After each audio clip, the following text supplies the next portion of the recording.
영국의 철학자 프란시스 베이컨이 이런 주장한 격언을 있어요. 이렇게 격언을 주장한 적이 있습니다. 아는 것이 그렇게 얘기했어요. 네, 그렇게 얘기했습니다. 아시다시피 제가 보통 이런 얘기를 하는 걸 별로 좋아하지 않는데 오늘 이 말씀을 드린 이유가 있습니다. 영국 철학자 프란시스 베이컨이 주장한 격언, 바로 아는 것이 힘이다 라는 격언이 있어요. 그런데 성경은 우리들에게 그렇게 이야기하고 있지 않다라는 것입니다. 아는 것으로 되었다. 아는 것은 그냥 이렇게 힘이 된다 라고 말씀하고 있지 않다는 거죠. 정확히는 아는 것만으로는 결코 충분하지 않다라고 말씀하고 있다는 거예요. 왜입니까? 아는 것으로서 얻어지는 그 힘은 그저 내 안에만 머물기 때문이라는 것입니다. 즉, 좀 더 쉽게 말씀드릴까요? 내가 아는 것은 그냥 내 안에서 끝난다는 거예요. 아는 것은 나에게서 멈춰 있다는 거죠. 진실로 복음이라는 것, 한번 고백하실까요? 말씀에는 능력이 있습니다. 이 능력이 그냥 내가 아는 것이면 그냥 아는 걸로 끝난다는 거예요. 내 안에서, 이 안에서만. 자, 능력이 밖으로 발산돼야 됩니까? 내 마음 안에서 그쳐야 됩니까? 발산돼야 되겠죠. 우리 누구나 능력이라는 것은 발산되길 원합니다. 능력이라는 것은, 은혜라는 것은 밖에서 무언가 열매가 맺혀지길 원한다는 거예요. 근데 아는 것에서만 그치면 그렇게 될 수가 없다는 거죠. 복음을, 말씀을 내 아는 안에서만 멈춰 있게 된다고 한다면, 즉 아는 것으로 멈추게 된다면, 아는 것으로 멈춰서 내가 만족하고 있다고 한다면 우리는 껍데기를 붙잡고 있는 것과 동일합니다. 껍데기만 있는데 마치 그 내면은 가득 찬 것처럼 착각하는 것과 동일하다는 거죠. 그래서 주님께서는 바로 오늘 여러분들로 인하여, 나로 인하여 되살아날 영혼들이 있는 우리들에게, 나로 인해서 회복될 공동체가 있는 우리들에게 오늘 말씀을 허락해 주셨다는 거예요. 말씀 듣기 전에 우리 한번 선포합시다. 아는 것에서 멈춰서는 안 됩니다. 맞습니다. 바로 로마서 16마일 복음의 틀의 그 7번째 시간으로 우리 한번 더 고백하실까요? 율법의 유무를 넘어선 책임. 바로 그거예요. 율법의 유무를 넘어선 책임이라는 제목의 로마서 2장 17절로 29절 말씀을 통해 복음을 알고 있는 우리들의 삶이, 말씀을 허락받은 우리들의 삶이 어떻게 책임으로 이어져야 하는지, 자, 어디로 이어져야 되나고요? 그거예요. 책임입니다. 알면 행해야 된다, 그냥 이 정도가 아니라 알면 반드시 행해야 되는 책임이 있다는 거예요. 그것을 깨닫고 은혜 받으며 먼저 우리들의 삶이 변화되기를 원하시고 계시다는 거죠. 그렇다면 오늘 본문으로 들어가기 앞서 한 가지 질문을 좀 드려볼게요. 오늘 말씀의 제목을 딱 들었을 때 어떤 단어가 떠올려주셨습니까? 어떤 단어가 거슬리셨습니까? 거짓말쟁이들. 누가 들어도 지금 책임이었는데 어떻게 율법이 나옵니까? 책임이죠, 책임. 오늘 말씀의 제목에도 등장하는 이 책임. 책임이라는 단어를 들으면 어떤 생각이 드십니까? 기쁘십니까? 막 좋으십니까? 야, 나에게 더 책임 좀 줬으면 좋겠다. 나에게 더 많은 책임이 부과됐으면 좋겠다. 이런 생각이 드시나요? 혹시 여러분들께서는 책임진다, 책임지는 것을 좋아하십니까? 아마도 대다수는 책임이라는 그 단어 자체를 굉장히 부담스러워 하십니다. 보통 이제 임직식이라든지 이런 직분에 대한 권면을 하면 좋아하시는 분들이 있는 반면에 굉장히 싫어하시는 분들이 있습니다. 좋아하시는 분들은 왜 좋아하죠? 좋아하는 사람이 있냐라는 표정이신데, 네, 간혹가다 있습니다. 간혹가다 있어요. 간혹가다입니다. 그럼 왜 싫어하시죠? 바로 이거죠. 직분이 가지는 책임입니다. 책임입니다. 대다수는 책임이라는 단어 자체를 굉장히 부담스러워한다는 거죠. 그뿐만 아니라 책임질 일이 생길까봐 두려워서, 그래서 아예 시작조차 하지 않으려는 분들이 대다수입니다.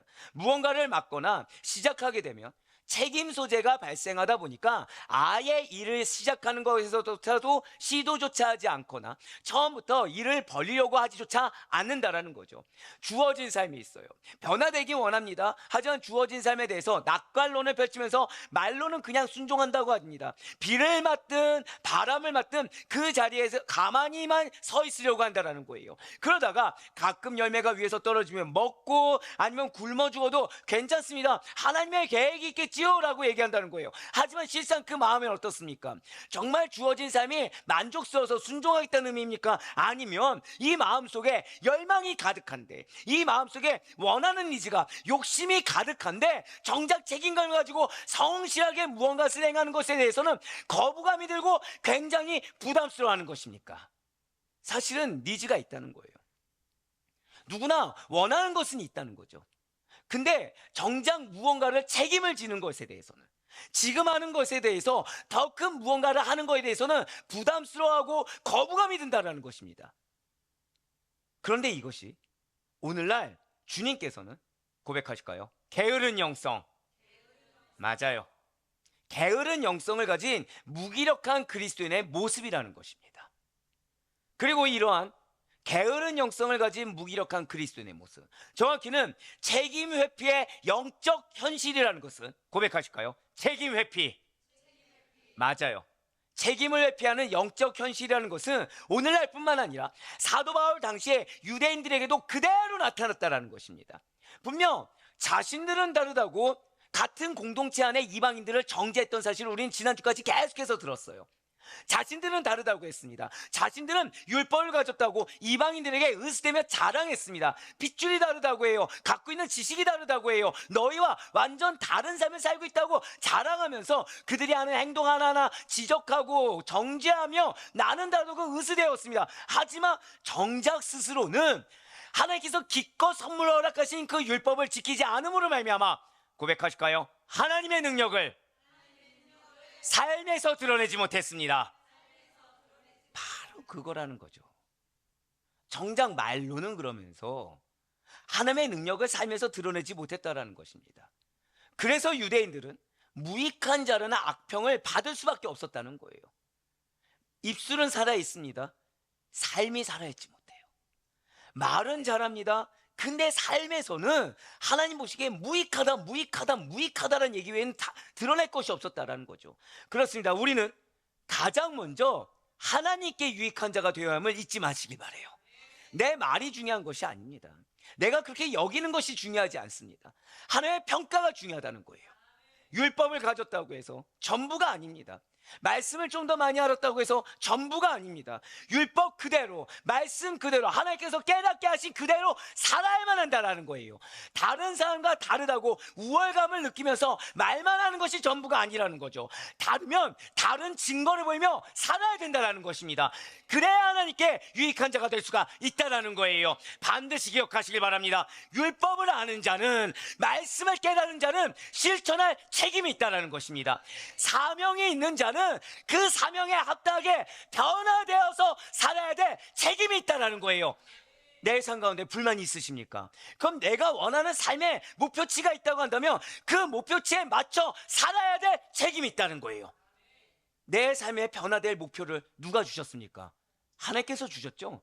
그러면 가족의 누군가가, 내 주변의 누군가가 아니요, 알게 하신 내가, 깨닫게 하신 내가, 품게 하신 내가 변화되어야 될, 고백하실까요? 나에게는 책임이 있습니다. 바로 그걸 얘기하고 계신 거예요. 누구 때문에 못했다, 무엇 때문에 못했다, 누가 걸림돌이다, 이게 아니라 하나님께서 주실 때는 그 걸림돌이 있는 거 알고 주셨습니다. 그거를 넘어서야 된다는 거예요. 맞습니다. 지금 로마 교회는 안팎으로 위기입니다. 유대인들은 누굴 탓했을까요? 이방인 때문이라는 거예요. 저들이 무지해서라는 거예요. 저들이 발목을 잡고 있다는 거예요. 근데 지금 사도 바울은 누구 때문이라는 거예요? 아니, 너에게 말씀을 허락했는데 그 말씀대로 살지 않는 너 때문인 거지 이방인 때문이 아니야. 하나님께서 너에게 율법 허락하셨을 때는 저 영혼을 품고 가라는 그 목까지 주신 거야. 자, 우리는 다 말씀에 능력이 있다는 거 알고 있습니다. 믿으십니까? 그러면 나에게 말씀을 더 깨닫게 하셨을 때는 무엇도 주신 것입니까? 능력도 주셨죠. 거기에 대해서는 그 능력을 소유한 자에 합당한, 한 번 더 고백하실까요? 책임이 있습니다. 책임이 있다는 거예요. 책임이 있다는 거예요. 깨닫게 하신 책임이 있고 더 알게 하신 책임이 있고, 그래서 거기에 대해서는 나의 익숙함을 넘어서서 그것을 극복해서 나아가야 될 책임이 있다는 것입니다. 이 사실을 기억하시면서 오늘 본문 로마서 17장 17절부터 20절까지의 말씀을 통해 율법을 소유했다고 자랑한 이 유대인들의 헛된 교만을 지적하는 사도 바울의 교훈을 한번 보시길 바라요. 17절부터 20절까지의 말씀입니다. 유대인이라 불리는 내가 율법을 의지하며 하나님을 자랑하며 율법의 교훈을 받아 하나님의 뜻을 알고 지극히 선한 것을 분간하며 맹인의 길을 인도하는 자요 어둠에 있는 자의 빛이요 율법에 있는 지식과 진리의 모범을 가진 자로서 어리석은 자의 교사요 어린아이의 선생이라고 스스로 믿으니 그들은 지금 이방인에게 없는 율법이라는 큰 자랑거리가 있었기 때문이라는 거죠. 그래서 유대인들은 자신 스스로를 율법을 소유하고 잘 알고 있는 선생으로 진리를 모르는 이방인들은 어리석은 자로 그냥 치부해버렸어요. 그렇게 여겨버렸습니다. 그래서 유대인들은 율법의 유무에 따라, 즉 많이 아냐 모르냐, 알고 있냐 모르고 있냐에 따라 율법을 가진 자는 교사와 선생의 지위에, 율법을 가지지 못한 자는 그냥 맹목적으로 어리석은 자와 어린아이의 낮은 지위에 두어버렸습니다. 결론적으로 유대인들은 율법이 없는, 율법이 알지 못하는 이방인들을 무시하고 없인 여겼어요. 품으라고 했는데, 함께 가정 가운데 공동체 가운데 있게 하신 데는 이유가 있는데 내 기준에 따라, 내 착각에 따라 무시하고 정죄해버렸다는 거죠. 그러면서 유대인들은 이방인들에게 자랑을 한다는 거예요. 지금 무엇을 하고 있다고요? 품기보다는 자랑만 하고 있는 겁니다. 율법을 통해 깨달을 수 있는 하나님에 대한 지식을 자랑합니다. 그 나는 알고 있어, 나는 분별하고 있어 하고 자부한 거예요. 하지만 사랑하는 성도 여러분들, 하나님께서 이 율법을 허락하신 이유가 무엇입니까? 하나님의 뜻을 알고 그것에 순종하며 살아가도록 하기 위해서.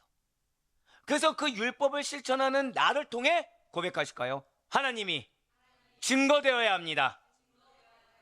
정확히 말씀드릴까요? 내 입술이 아니라 실천을 통해 증거되게 하기 위해서, 율법의 삶을 통해서 하나님을 증거하기 위해서 주신 것입니다.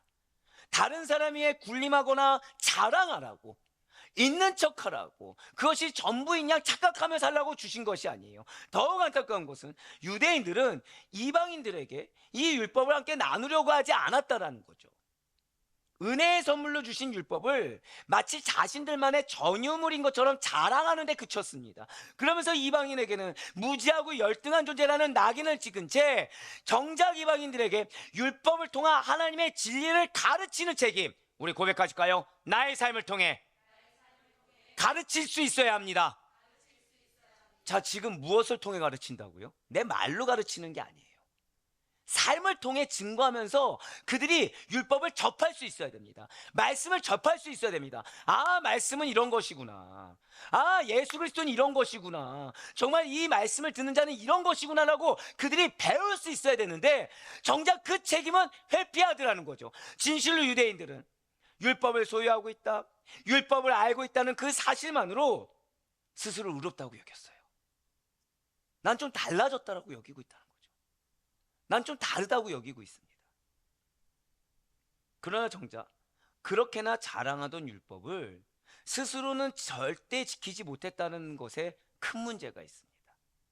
그래서 지금 사도 바울은 기껏 하나님께서 먼저 율법을 주셨는데 그 율법을 가지고 있으면서도 지켜 행하지 못하는 유대인들의 실상을 지금 오늘 본문을 통해서 강하게 고발하고 있다는 것입니다. 바로 로마서 17장 21절부터 24절까지의 말씀을 보도록 하시겠습니다.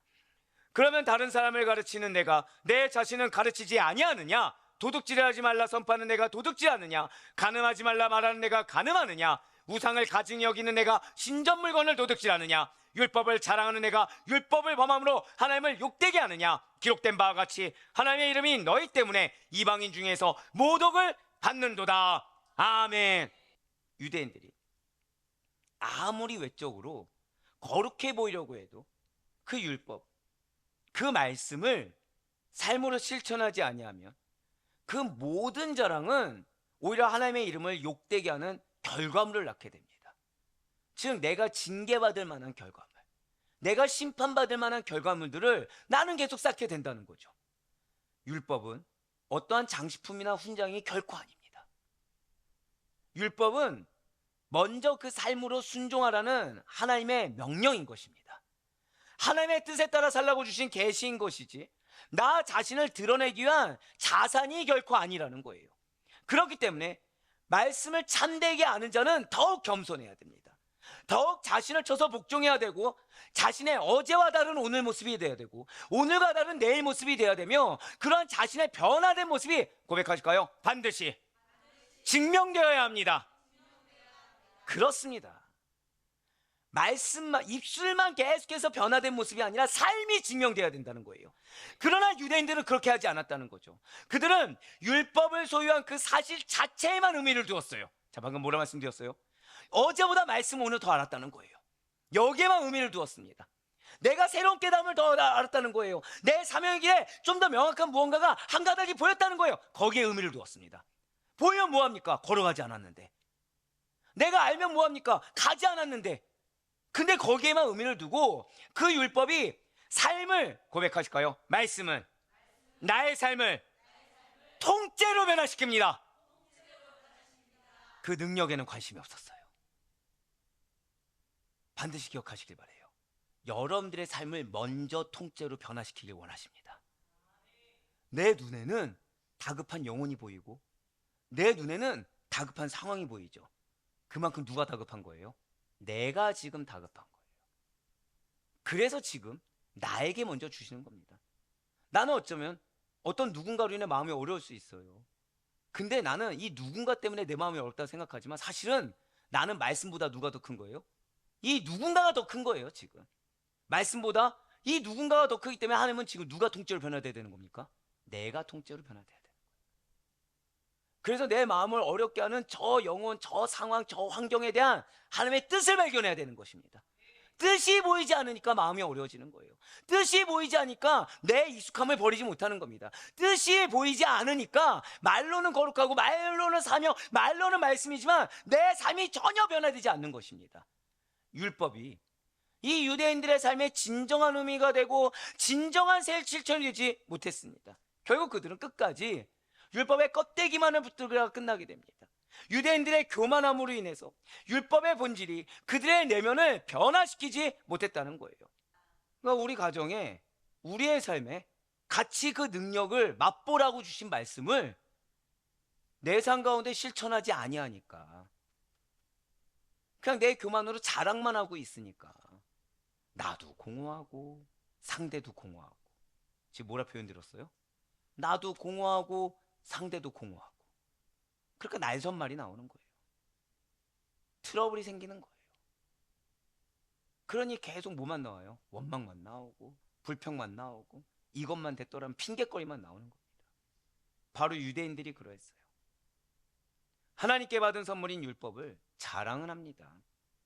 하나님께서 자신들에게 주신 비전 자랑은 합니다. 하지만 정작 그 말씀을 따라 살지는 않기 때문에, 정작 그 비전을 따라 살지는 않기 때문에 이 율법이 주는, 말씀이 주는 실제 유익은 누리지는 못했다는 거죠. 그렇습니다. 말씀을 삶으로 내가 먼저 실천하지 않는 이상 절대로 그 말씀은 생명이 될 수가 없습니다. 진실로 유대인들은 말씀을 가지고 행한 자들만이 누릴 수 있는 축복과 은혜를 온전히 향유하지 못했어요. 사랑하는 성도 여러분들, 혹시 여러분들 옷장에 입지 않는 옷이 있으십니까? 어떤 분들은 내가 그 옷을 입지 않는다고 하더라도 가지고 있다는 사실만으로 만족하는 모습을 보고 좀 놀랐어요. 그런데 물건은 그럴 수 있겠죠. 하지만 하나님의 말씀은 전혀 그렇지가 않아요. 하나님의 말씀은 아는 것에만, 그냥 내가 어제보다 오늘 더 아는 것에만, 그리고 그냥 성경책을 가지고 있는 데서만 그쳐서는 절대로 되지 않습니다. 그 말씀을 내가 믿어야 되고, 그래서 내가 원하는 니즈보다 그 말씀이 더 소중해야 되고, 그 말씀을 사랑해야 되며, 그 말씀을 내가 먼저 삶으로 실천해내야 된다는 거예요. 그래서 사도 바울이 이렇게 선포하고 있는 것입니다. 이제 오늘 본문인 로마서 17장 25절부터 27절까지 말씀 보도록 하실게요. 내가 율법을 행하면 할례가 유익하나 만일 율법을 범하면 내 할례는 무할례가 되느니라. 그런즉 무할례자가 율법의 규례를 지키면 그 무할례를 할례와 같이 여길 것이 아니냐. 또한 본래 무할례자가 율법을 온전히 지키면 율법 조문과 할례를 가지고 율법을 범하는 너를 정죄하지 아니하겠느냐. 아멘. 오늘 본문이 로마서 7장 28절과 29절 말씀을 이어서 보도록 하실게요. 지금 사도 바울은 아주 중요한 선언을 우리에게 던지고 있어요.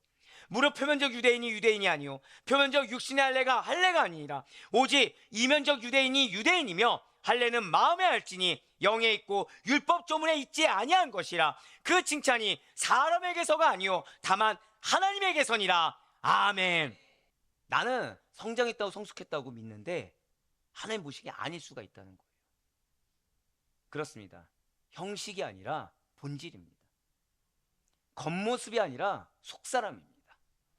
율법의 조문이 아니라 성령의 감동을 따라 살아가는 자, 정확히는 말씀에 그대로 순종하고 성령의 음성에 그대로 순종하는 자, 바로 그 사람이 참된 하나님의 백성이다. 정말 축복받기에 합당한 자다라는 인정과 칭찬을 받을 수가 있다는 거예요. 진실로 우리는 방금 이 말씀 앞에서 자칫 겉모습의 경건함이나 외적인 신앙생활에 안주하는, 또는 내가 그렇게 여기고 싶은 착각과 말에 안주하는 나 자신에 대해서 반드시 돌아볼 수 있어야 됩니다. 교회는 다니고 있어요. 사역도 합니다. 봉사도 합니다. 그러나 정작 내 마음과 내 가정과 현실에서의 삶은 얼마든지 하나의 뜻과 멀어진 상태일 수가 있다는 것입니다. 그러한 우리들에게 지금 사도 바울이 매우 강력하게 외치고 있다는 거예요. 왜요? 지금 변화되어야 될 영혼들이 있거든요. 지금 시급한 영혼들이 있고 시급한 공동체가 있거든요. 근데 지금 누가 안 변하고 있는 거예요? 내가 지금 하나님의 기준에 합당하지가 않는 거예요. 내가 여전히 아둔하고 무지한 상태에 있는 거예요. 근데 나는 여전히 착각하고 있다는 거죠. 하나님의 때가 시급한데, 근데 나는 누구 때문에 시급하다고 여겨요? 저 사람 때문에 시급하다고 여기는 겁니다. 정작 누가 시급한데? 내가 시급한데. 그래서 지금 외치고 있는 거예요. 너가 복음을 알거든 이제는 좀 제발 살아내라. 너가 말씀을 들었거든 이제는 그것을 그대로 실천해내라. 너가 하나님의 사랑을 받았거든 사랑을 받겠다고만 하지 말고 이제는 너가 반드시 그 사랑을 실천하라 라고 이야기하고 있는 거예요. 사랑하는 성도 여러분들, 오늘 우리는 굉장히 중요한 말씀을 들었습니다. 무엇입니까? 우리 한번 더 고백하실까요? 나에게는 책임이 있습니다. 나는 내가 비련의 주인공이 되어서는 절대 안 됩니다. 나는 내가 더 받아야 된다고 착각해서는 절대 안 됩니다. 우리는 실천해서 전해야 될 자이지 내가 더 받아야 될 자가 아니에요. 율법의 유무를 넘어선 책임이 있다는 것을 오늘 말씀하셨어요. 나는 내가 지쳐있다 생각했고, 난 내가 이미 공부해졌다 생각했고, 내가 이미 할 만큼 했다고 생각했습니다. 근데 그게 누구의 얘기였다고요? 유대인들의 얘기였어요. 유대인들은 지금 이 로마 교회의 위기가 누구 때문이라고요? 이방인들 때문에, 저 로마인들 때문이라고 생각했어요. 근데 하나님은 그렇지 않다는 거예요. 누구 때문입니까? 말씀을 먼저 허락받은 유대인들 너 때문이라는 거예요. 이제는 사랑을 좀 실천하고 전해야 되는데 아직도 난 더 사랑받아야 돼. 아직도 난 더 인정받아야 돼. 아직도 나는 이제는 좀 대가를 받아야 된다고 착각하는 너 때문이라는 거예요. 분명 우리들은 복음에 대해 들었고 또한 알고 있습니다. 그렇다면 이제는 증명해야 될 때예요. 나는 증명했다고 착각해서는 안 됩니다. 우리에게는 사명이 있어요. 우리에겐 약속이 있습니다. 그러면 내가 실천할 때예요. 하나님 나는 실천했는데요. 아니요, 그 착각에서 벗어나야 돼요. 우리는 하나님의 기준에 합당하게 실천하지 않았습니다.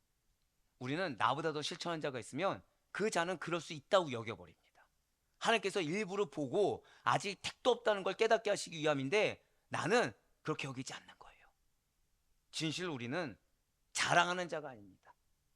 진실 우리는 자랑하면서 내 멋대로 살아가고 내 멋대로 행하는 자가 아닙니다. 복음 그대로 말씀 그대로 살아내는 자들이 우리가 돼야 됩니다. 깨어 있어야 돼요. 깨어 있지 않으면 지금 이 말씀이 왜 이렇게 중하게 말씀드렸죠. 오늘 본문은 사도 바울이 굉장히 강력하게 선포하고 있습니다. 왜 이렇게까지 강력하게 선포하는지에 대해서 깨닫지 못할 수 있어요. 아니에요. 하나님은 시급합니다. 그러기 위해서 내 인생이 통째로 변화돼야 돼요. 그렇지 않으면 나를 둘러싼 상황, 저 영혼, 아니요.